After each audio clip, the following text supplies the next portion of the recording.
오늘은 6월 17일 수요일입니다. 수요일 새벽기도 구원은 오직 믿음으로 라는 제목으로 두 번째 말씀 전하겠습니다. 갈라디아서 3장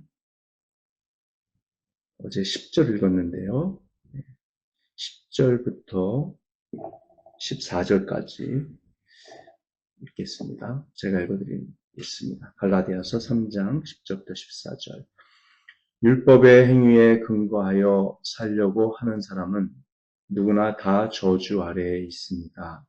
기록된 바 율법책에 기록된 모든 것을 계속하여 행하지 않는 사람은 다 저주 아래에 있다 하였습니다. 하나님 앞에서는 율법으로는 아무도 의롭게 되지 못한다는 것이 명백합니다. 의인은 믿음으로 살 것이다 하였기 때문입니다. 그러나 율법은 믿음에서 생긴 것이 아닙니다. 오히려 율법의 일을 행하는 사람은 그 일로 살 것이다 하였습니다. 그리스도께서 우리를 위하여 저주를 받은 사람이 되심으로써 우리를 율법의 저주에서 속량해 주셨습니다. 기록된 바 나무에 달린 자는 모두 저주를 받은 자이다 하였기 때문입니다.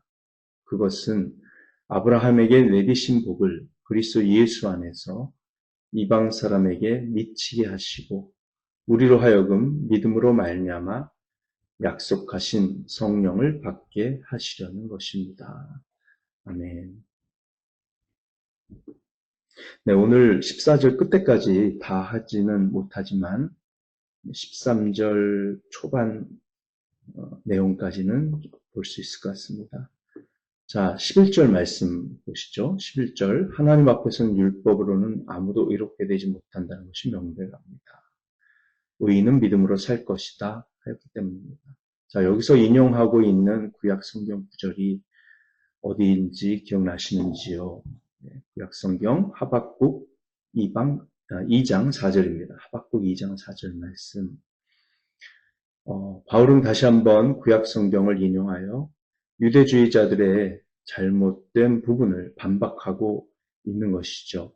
바울은 오직 믿음으로 의롭게 된다고 하는 은혜의 복음의 정당성을 입증하기 위해 두 가지를 사용하고 있다고 제가 전에 말씀드렸습니다.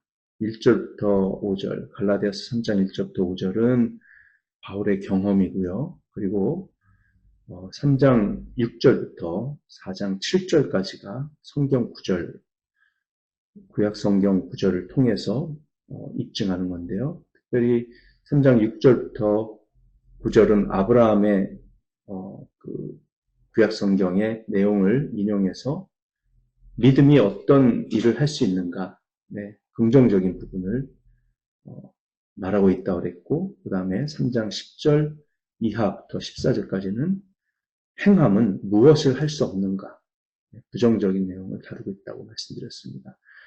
어제 읽었던 10절에서는 신명기 27장 26절을 인용했지요. 네, 여기 또 다른 성경 구절이 오늘 인용됐습니다. 이 하박국 2장 4절 말씀을 인용하면서 바울이 하고 싶은 말은 다음과 같습니다. 갈라디아 교회 성도들과 유대주의자들이요, 당신이 자신이 가지고 있는 성경, 즉 구약 성경만이라도 제대로 안다면 하박국이 의인은 믿음으로 살리라고 말했다는 것을 알 것입니다. 의인은 율법으로 사는 것이 아니고 믿음으로 사는 것입니다. 율법은 당신을 저주할 것이고 믿음은 당신을 구원할 것입니다. 지금 이 이야기를 바울이 하고 싶어 하는 거죠. 그래 놓고는 12절에 이렇게 이어갑니다. 그러나 율법은 믿음에서 생긴 것이 아닙니다. 네, 다시 말하면 율법은 믿음의 자식이 아니라는 거예요. 믿음과 율법은 동격이 될 수 없다는 겁니다. 율법과 믿음은 정반대이고 서로 기능이 다르다는 겁니다. 서로 배타적이라는 거예요. 구원을 얻는 방법으로서 율법과 믿음은 함께 갈 수 없습니다. 더구나 율법은 믿음에서 난 것이 아닙니다. 다시 말하면 믿음으로 사는 사람은 율법으로 하나님 앞에 의롭다고 인정받으려고 절대 할 일이 없다는 거죠. 하나님의 은혜를 바라는 사람은 믿음으로 그 하나님의 은혜의 선물을 받아들이고 그것에 대한 감격과 감사로 하나님의 거룩한 뜻에 따라서 살려고 애쓰고 순종할 뿐이지 자기 의로, 자기 힘과 자기 선행과 자기 노력으로 자기의 수행으로 율법을 끝까지 어떻게든지 지켜서 하나님 앞에 인정받아 보려고 하고 의롭다고 여김받으려고 하고 하나님의 축복을 받아내려고 하는 그런 자세를 하지 않을 거라는 겁니다. 그래서 우리가 신앙생활 하면서 뭐 하나라도 내가 이거 끝까지 지켜서 내 구원을 취소당하지 않도록 해야지. 네, 나의 구원을 유지해야지. 이런 생각을 조금이라도 가지고 있다면 그 사람은 율법주의자입니다. 그렇게 되면 결국은 율법으로 구원받기를 원하는 것이 되는 거고 하나님께서는 그 경우 왜 하나만 지키려고 하니? 율법 전체를 다 지켜라. 지키려면 다 지켜. 그렇게 네가 자신 있으면 다 지켜봐. 그러면 내가 너의 선행을 인정해 줄게. 네가 완벽하게 지킨다면 내가 의롭다고 인정해 주지. 이제 이런 말씀이신 거죠. 하나님은 그렇게 완벽한 준수를 요구하시거든요. 그걸 다 지키려면 진짜 다 지켜라. 그래서 신명기 27장 26절은 그런 자세로 율법을 통해서 의롭다고 여김을 받으려고 하려고 하는 사람은 그 율법을 다 지키지 못하는 데서 오는 저주만 있을 뿐이라고 암시하십니다. 이 율법대로 그대로 행하지 않는 사람은 저주를 받을지어다 하는 말에 너희는 아멘하여라 이렇게 말씀하시죠. 그러니까 모든 인류는 저주 아래 있을 수밖에 없다라는 것을 그 말씀 통해서 가르쳐 주신 겁니다. 그래서 율법의 각 조항들 해라, 하지 마라, 해야 한다, 해서는 안 된다. 이 각 조항들은 우리가 죄인이라는 것을 깨닫게 하는 거룩한 기능을 가지고 있을 뿐이지 우리를 구원하지는 못합니다. 하나님께서 얼마나 거룩한 분이시고 우리에게 요구하시는 거룩의 수준이 얼마나 깊고 높은지 그것을 가르쳐주는 것이 율법의 각 조항들의 기능이에요. 우리를 구원하는 것은 대속의 제사를 통한 하나님의 은혜뿐입니다. 여러분 산상수훈을 기억하시지요? 예수님께서 오셨을 때 그 자리에 있던 유대인들은 우리는 정말 이방인들과는 다르고 우리는 매우 거룩한 자들입니다. 우리는 모든 율법을 지키고 있습니다. 이렇게 자랑스럽게 스스로를 생각하고 있었던 것 같습니다. 그러자 예수님께서 이렇게 말씀하셨죠. 그래, 그럼 이거 한번 지켜보자. 하늘에 계신 너희 아버지께서 완전하신 것 같이 너희도 완전하여라. 마태복음 5장 48절에서 예수님 그렇게 말씀하셨거든요. 하나님처럼 너희들이 완전할 수 있니? 니네들이 그 율법, 알량한 율법, 형식적으로 겉으로 드러난 거 다 지켰다고 생각함으로써 너희가 의인이라고 생각하는 거니? 이렇게 예수님께서 반문하신 거죠. 유대인들은 대답했습니다. 글쎄요, 우리는 살인한 적이 없습니다. 그때 예수님은 산상수훈 설교를 통해서 이렇게 대답하셨어요. 너희들이 형제를 마음으로 미워하면 너희들은 이미 살인자야. 다른 유대인들이 대답했습니다. 글쎄요, 우리는 간음한 적이 없는데요. 예수님은 그들에게도 설교를 통해서 말씀하셨습니다. 여자를 보고 음욕을 품는다면, 그 반대도 해당되죠. 남자를 보고 음욕을 품는다면 이미 마음속으로 간음한 것이다. 예수님은 그들의 의로운 척하는 주장을 단번에 무너뜨리셨습니다. 이처럼 율법으로 의롭다고 인정받을 수는 없습니다. 왜냐하면 단지 율법 조항을 지킨다고 해서 하나님께서 그것을 아, 너희들 율법 다 지켰구나. 이렇게 여기실 리가 없다는 거예요. 율법 속에 담겨있는 진정한 정신, 하나님을 사랑하는 마음, 이웃을 사랑하는 마음이 결여된 상태로도 얼마든지 겉으로 드러나는 조항은 지킬 수 있다는 것을 예수님이 간파하셨지 않습니까? 그러니 그 하나님의 거룩의 수준 앞에서 누가 율법으로 의롭다고 인정받을 수 있다고 감히 말할 수 있겠습니까? 율법을 통해서 의롭다고 여김을 받으려고 시도했다가는 저주를 불러올 뿐입니다. 단 하나의 율법이라도 어기면 모든 것을 어긴 것이 되거든요. 이것은 마치 배에 비유할 수 있습니다. 만약 우리가요, 거대하고 단단한 바위에 매우 굵고 튼튼한 쇠사슬로 묶어서 고정시킨 배라고 가정을 해보겠습니다. 만약 엄청난 폭풍이 몰아쳐서 그 쇠사슬이 요동치다가 쇠사슬 밑에 놓인 작고 날카롭고 매우 강한 돌들에 계속 부딪히다가요, 쇠사슬에 고리 몇 개가 데미지를 입고 작은 균열들이 생기다가 그 쇠사슬의 고리 하나만 끊어져도, 전체 쇠사슬은 다 튼튼해요. 근데 고리 하나만 탁 끊어져도 배는 육지로부터 떨어져 나가서 먼 바다로 떠내려가 폭풍 속에서 뒤집히거나 산산조각이 날 것입니다. 율법도 바로 그렇습니다. 하나만 어겨도 전체를 다 어긴 게 되는 거예요. 하나님의 거룩의 수준에서는. 갈라디아서 3장 12절, 오늘 읽었던 12절 뒷부분에 이렇게 말씀하죠. 오히려 율법의 일을 행하는 사람은 그 일로 살 것이다 하였습니다. 자, 만약 율법으로 살고 싶어하고 구원을 얻기 위한 방편으로서 율법을 지키려고 한다면 그 율법을 끝까지 지켜야 한다는 겁니다. 이것은 사실 레위기 18장 5절 말씀을 또 인용한 거거든요. 레위기 18장 5절 이렇게 돼 있어요. 그러므로 너희는 내가 세운 규례와 내가 명한 법도를 지켜라. 어떤 사람이든 이것을 지키기만 하면 그것으로 그 사람이 살 수 있다. 나는 주다. 언뜻 딱 들으면 아, 내가 주는 율법은 너희들을 살게 하려고 준 율법이야. 이거를 지켜라. 그러면 너희들은 살 것이다. 이렇게 말씀하신 것 같잖아요. 그러나 사실은 이 말씀을 읽고 나서 레위기 18장 5절 이하의 내용을 끝까지 쭉 읽어보면요.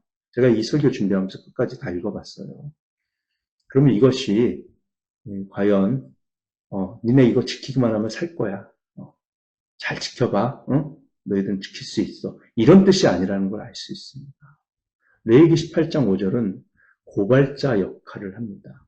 그래서 바울은 이 구약 성경 구절을 가져다가 유대주의자들에게 또 반격을 하고 있는 겁니다. 율법을 지켜서는 의롭다고 인정받을 수 없다는 거를요. 사람들은 율법을 지킬 수 없습니다. 그 율법은 단지 우리가 죄인이라는 것을 보여줄 뿐이에요. 구원받는 길은 오직 하나뿐이고 그것은 오늘 읽었던 13절 말씀에 이미 기록되어 있지 않습니까? 율법의 모든 저주로부터 예수님께서 대신 십자가의 저주를 받으심으로써 우리를 속량하셨다. 값주고 핏값을 주고 사셨다. 그것이 바로 우리가 의롭게 되고 구원받는 유일한 길입니다. 레위기 18장 5절 이후에 수많은 율법 조항들이 나열되어 있어요. 가난한 사람들처럼 성적으로 타락한 삶을 살지 마라. 거기는 정말 구역질 나는 그런 내용들이 막 나오죠.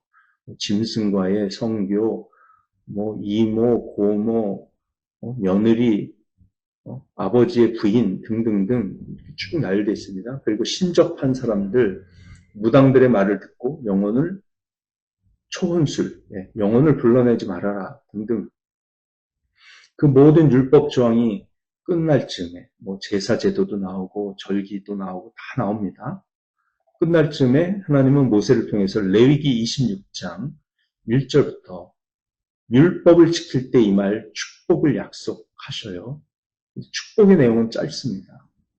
1절부터 13절까지. 그런데 26장 14절부터 30몇 절, 40절까지는 경고에 대한 말씀이에요. 이렇게 나옵니다. 14절, 15절. 그러나 너희가 내가 하는 말을 듣지 않고 이 모든 명령을 지키지 않거나 내가 정하여 준 규례를 지키지 않고 내가 세워준 법도를 싫어하여 나의 모든 계명을 그대로 실천하지 않고 내가 세운 언약을 어기면 어떻게 되는지 아니? 이러면서 그 다음에 나오는 저주의 일들을 쭉 나열하십니다. 갑작스러운 폐병과 열병이 발생할 것이다. 원수들이 쳐들어와서 곡식을 빼앗아가고 땅은 제대로 열매를 맺지 않을 것이다. 들짐승들이 습격해 들어와서 너희를 대적하고 너희 아이들을 잡아먹고 너희 가축들을 물어가며 너희는 급격하게 인구수가 줄어들게 될 것이다. 일이 그 지경이 되어도 여전히 하나님을 거역하면 더 심한 저주가 임할 것이라고 하십니다. 전쟁을 보내시겠다는 거예요. 그래서 칼로 사람들이 죽게 하실 것인데 전쟁이 일어나니까 먹거리가 떨어져서 굶주리게 할 거라고 말씀하십니다. 그 결과 사람들이 자기 아들과 딸을, 자식들을 잡아먹을 것이라는 비참한 예측을 하세요. 실제로 그것은 아수르 제국이 북왕국 이스라엘을 공격했을 때 일어난 일입니다. 그리고 폐병, 열병, 짐승들이 쳐들어오고 적국이 와서 곡식을 빼앗아가고 이거는요.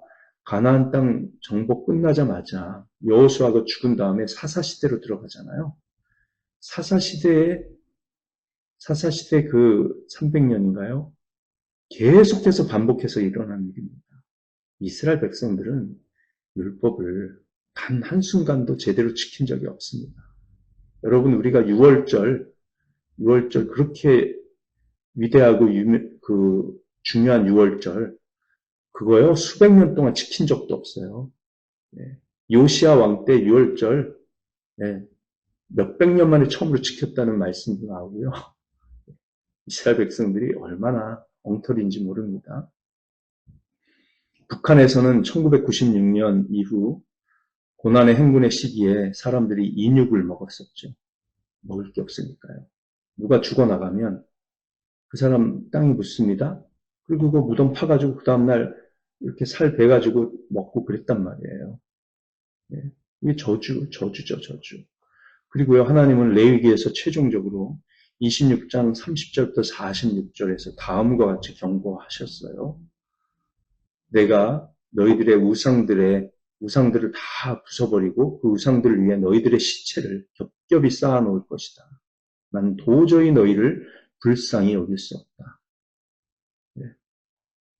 너희가 살던 마을들을 폐허로 만들고 성소도 황량하게 만들 것이며 너희들이 바치는 향, 제사도 기쁘게 받지 않을 것이다. 너희 땅을 황폐하게 만들고 너희를 여러 민족 사이로 흩어버리고 칼을 뽑아서 너희 뒤를 쫓게 할 것이다.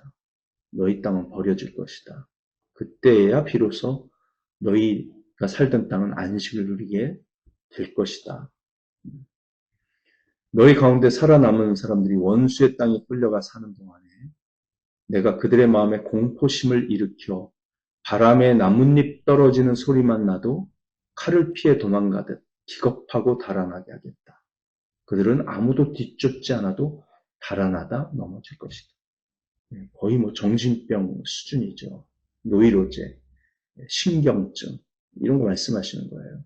아무도 뒤쫓지 않아도 칼날을 피하여 도망가듯 서로 엎치락뒤치락 비틀거릴 것이다. 너희는 절대로 너희의 원수들과는 맞설 수 없다. 마침내 너희는 망하여 다른 민족 사이에 흩어질 것이며 원수들의 땅이 너희를 삼킬 것이다. 그 역사에서 다 일어난 일이죠. 북왕국, 이스라엘, 남왕국, 유다 절대 율법 못 지킵니다. 그런데 하나님은 여기서 매우 중요한 얘기를 하세요. 39절 이하에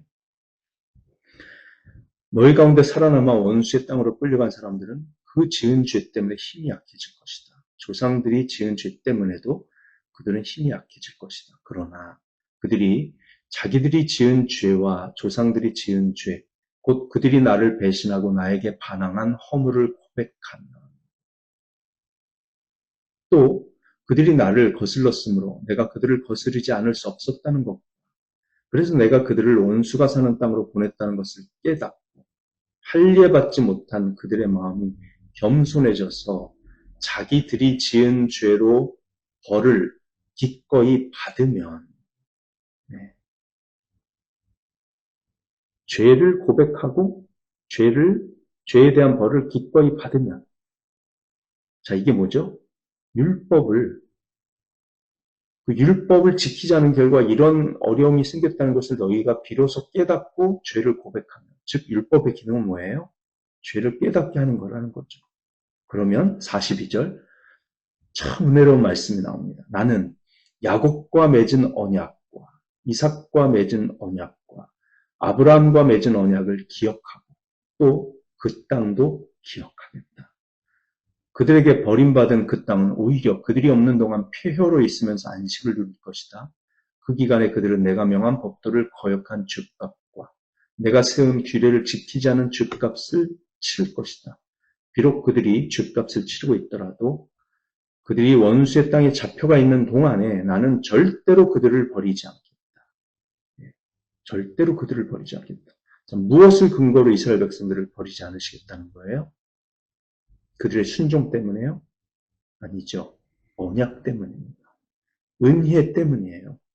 아브라함과 이삭과 야곱에게 하신 언약. 그 언약은 어디로 이어져 갑니까? 예수 그리스도로 이어져 가고 예수 그리스도, 아브라함의 자손이신 예수 그리스도를 통해서 땅의 모든 민족이 구원의 복을 받게 해주시겠다고 하는 그 언약을 지키시기 위해서 이스라엘 백성들의 혈통을 유지시키겠다는 거예요. 그래야 예수님 태어나실 수 있으니까요. 단지 이 땅에서 복받고 뭐 이런 거를 하나님은 언약을 지키는 걸로 얘기하시는 게 아니고 혈통 유지에서 예수님이 태어나셔야 땅의 모든 민족이 복을 받는다고 하는 아브라함에게 주신 약속, 그 언약이 이루어질 수 있기 때문에 이렇게 하시겠다는 겁니다. 그래서 하나님은 그래서 그들과 세운 나의 언약을 깨뜨리지 않겠다. 내가 주 그들의 하나님이기 때문이다. 그들을 돌보려고 나는 내가 이집트 땅에서 이끌어낸 그 첫 세대와 맺은 언약을 기억할 것이다. 나는 그들의 하나님이 되려고 뭇 민족이 보는 앞에서 그들을 이끌어내었다. 나는 주다. 즉 출애굽 때 주신 그 언약, 그 하나님의 목적도 잊지 않으시겠다는 거예요. 그래서 다시 가나안 땅으로 돌아오게 하시겠다는 거죠. 실제로 그렇게 하셨죠. 70년 만에 예레미야의 예언대로 고레스 왕에 의해서 이스라엘 백성들 다 포로로 끌려갔던 곳에서 일부 사람들이 돌아옵니다. 돌아오지 않겠다고 선언하고 그냥 남은 사람들은 거기서 사는 거고요. 돌아오겠다고 한 사람들은 다 돌아왔어요. 그리고는 레위기가 마칩니다. 46절. 이상은 주님께서 시내산에서 모세를 시켜 주님과 이스라엘 자손 사이에 세우신 여러 가지 규례와 법도와 율법이다. 끝. 이렇게 레위기가 마칩니다. 그럼 뭐예요? 아, 너희들 이거 내가 준 거 잘 지키고 복 받을 거야. 그렇게 될 줄 믿어. 이겁니까? 아니잖아요. 그렇게 될 수 없다는 거예요. 아무리 도덕적인 죄를 지어도 우상 숭배를 하지 않고 하나님께 속죄의 제사를 드리기만 하면 가나안 땅에서 쫓겨날 일은 없었습니다. 적어도요. 그러나 우상 숭배를 하면 답이 없는 것이죠. 하나님의 은혜를 기억하고 구원의 은혜를 강구하면 항상 하나님은 자비를 베푸셨습니다. 그러나 그 은혜마저도 잊어버리고 우상을 숭배하면 결국은 가나안 땅에서 쫓겨나 포로 생활, 타국 생활을 하게 될 것이라고 하셨습니다. 그 우상 숭배하던 사람들이 구원 받았을까요? 단지 아브라함의 자손이라고 하는 혈통적인 이유로 아니에요. 구원 못 받았습니다. 그 사람들 다 지옥 가 있어요. 아브라함의 자손 중에 천국 가 있는 사람들은 많지 않다고 저는 생각합니다. 우상 숭배 안 한 사람이 과연 몇이나 있었을까요? 이스라엘 백성들의 역사 속에서. 그들에게 하나님께서 지키신 언약은 혈통을 유지시켜서 아브라함에게 주신 언약, 즉 예수 그리스도를 태어나게 하셔서 모든 민족에게 복음이 증거되고 세계 선교가 일어나고 그래서 사람들이 구원받게 하시려는 하나님의 그 구원 계획이 이루어지도록 하기 위한 혈통적 언약을 지키시고 땅에 대한 언약을 지키실 뿐이지 그들의 구원까지 약속하신 건 아닙니다. 우상 숭배한 사람들은 구원 못 받았습니다. 그들은 원래 하나님을 믿은 사람도 아닙니다. 그래서 우리 항상 그렇게 얘기하죠. 아니 구원이 취소되는 것이 아니라면 왜 예수님을 잘 믿다가 배반하고 교회 떠나고 예수 부인하고 그런 사람 왜 생깁니까? 즉 한마디로 말씀드리면 원래 믿은 사람이 아닙니다. 믿은 것처럼 보였을 뿐이고 믿은 척 했을 뿐이고 그 사람은 성령을 받은 적도 없습니다. 거듭난 적도 없습니다. 예수님을 진정으로 만난 적도 없습니다. 이것이 저희 답입니다. 구원이 취소된다는 것은 성경의 가르침이 아니에요. 취소되는 것처럼 보일 뿐이죠. 왜? 현상이. 그런 사람들이 생기니까요. 원래 믿은 사람이 아니었던 겁니다. 그래서 이런 절망적인 상태를 바울이 다 알고 있잖아요. 그러니까 그 율법을 지키면 율법으로 말미암아 살리라. 이 말을 바울이 한 이유가 뭡니까? 네. 그걸 완벽하게 지키만 하면 살 수 있다는 거예요. 하나님 말씀하신 대로 그대로 레위기 18장 5절 말씀. 근데 그걸 지킬 수 있다 없다? 없다는 거죠. 없다는 걸 아시니까 제사 제도를 같이 주시잖아요. 죄 용서 받으라고. 네. 그게 하나님의 본심이죠. 이런 절망적인 사람들을 위한 영광스러운 해결책으로 갈라디아서 3장 13절에서 또 구약 성경 구절을 인용하여 바울이 제시합니다. 하나님 앞에서 스스로 의로워질 수 없는 건데 유대주의자들은 그런 측면에서 틀렸다는 거죠. 할례, 의식, 예식 그런 것들 소용없다는 겁니다. 어떻게 하나님께 나아갈 수 있고 어떻게 의롭게 될 수 있을까요? 13절 보면 그리스도께서 우리를 위하여 저주를 받은 사람이 되심으로써 우리를 율법의 저주에서 속량해 주셨습니다. 기록된 바 나무에 달린 자는 모두 저주를 받은 것이다 하였기 때문입니다. 그렇죠. 예수님이 나무에 달렸다는 것은 누군가를 대신해서 저주를 받으신 위치에 있었다는 걸 보여주시는 거죠. 자, 이것도 구약 성경을 인용한 거죠. 네. 내일 자세히 말씀드리겠습니다만 신명기 23장 22절 말씀이었어요. 자, 자세히 내일 하도록 하겠습니다. 이것은 속량하다라는 것은 엑사고라조인데 시장에서 노예를 값을 지불하고 사가지고 자유케 하고 해방시킨다라는 뜻입니다. 엑사고라조. 노예를 속량한다는 뜻이에요. 그리스도께서는 스스로 핏값을 치르심으로써 우리를 죄의 노예 상태에서 영원한 지옥의 형벌의 노예 상태에서 자유케 하셨습니다. 그 대가가 뭐죠? 베드로전서 1장 18절 19절에 있는 것처럼 흠이 없고 티가 없는 어린 양의 피와 같은 그리스도의 귀한 피로 우리가 해방되었습니다. 라고 베드로가 선포하였습니다. 내일 더 자세히 이 구절 살펴보겠습니다. 기도드립니다. 은혜가 풍성하신 하나님 감사합니다. 그렇습니다. 자격 없는 저희들, 절대로 우리의 노력과 힘으로는 구원받을 수 없는 저희들을 율법의 저주로부터 죄와 사망의 저주로부터 구원하시기 위해서 친히 저주받으신 우리 예수님, 그 은혜와 사랑을 어찌 우리가 다 헤아릴 수 있겠습니까? 우리가 무엇이간데 대체 하나님은 이렇게 우리를 사랑해 주십니까?